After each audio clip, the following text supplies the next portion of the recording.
in August of 1982.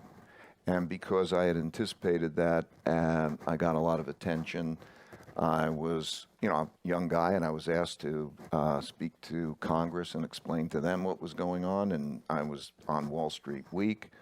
And if you want to see Ray, you can go to a YouTube video that's from a TED Talk. You could see him testifying. Yeah, go to the TED Talk. You'll see that moment.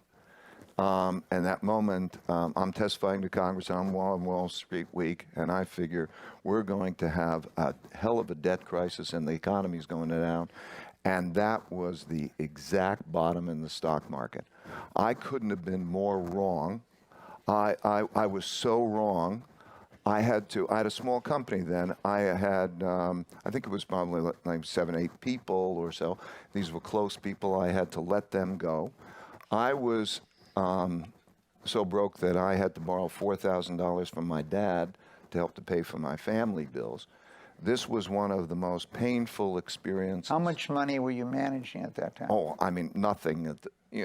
I can't remember, but not much.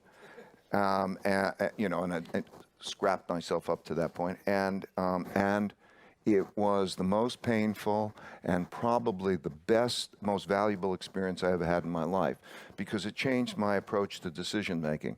I went from thinking I'm right to thinking, how do I know I'm right? It gave me the humility that I needed to balance with my audacity. It made me start to think, it made me want to find out the smartest people who disagreed with me and to understand their reasoning, have thoughtful disagreement.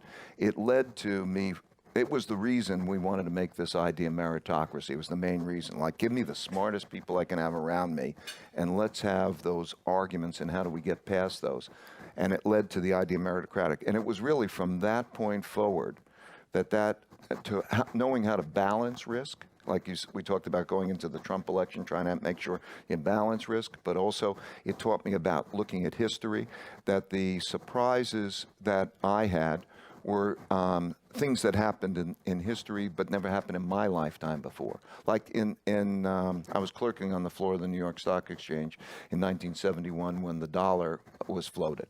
And so I walked on the floor of the stock exchange, and people wouldn't accept dollars in the money. And I figured, okay, we're at major crisis, and the stock market went up, and I thought it was going to go down a lot. This is when I was in college. And I realized that when I went back, that there were devaluations that happened not in my lifetime before, but happened before. So it was to know that everything happens over and over again. These were the lessons. Lessons are the ability to have thoughtful disagreement, so to raise the probabilities of being right, to find the smartest people who disagree with you and understand their reasoning, to know how to balance the bets well, so that there's no one bet that becomes an important thing and you become dominated in an election or anything else.